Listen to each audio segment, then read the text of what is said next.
আজ আমরা বেরিয়ে পড়েছি ছোট পিসির বাড়ি যাওয়ার জন্য।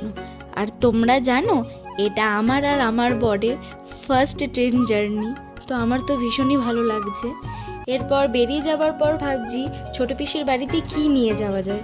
এই যে তারপর তোমরা দেখতেই পাচ্ছ আমার বর আমাকে পেছনে ছেড়ে দিয়ে একা একাই চললো মিষ্টির দোকানে মিষ্টি আনার জন্য। তারপর বরমশাই বলছে তুমি কি খাবে? আমি বললাম চলো রসমালাই খাওয়া যাক। তারপর দুজনে দু পিস করে রসমালাই নিলাম। এই যে তারপর চেপে পড়েছি টোটোতে।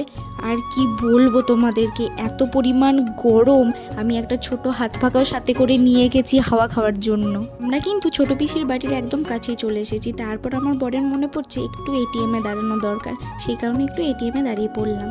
টোটো থেকে নেমে ছোট পিসির বাড়িতে এখন এন্ট্রি চলছে। তারপর রুমের ভিতর ঢুকে আমার একটু ঢঙ্গ চলছে আয়নার সামনে দাঁড়িয়ে। বাপরে এত গরম! তো এরপর আমি একটু ফ্রেশ হয়ে চেঞ্জ করে চলে এলাম। তো চলো আজকের মতো টাটা।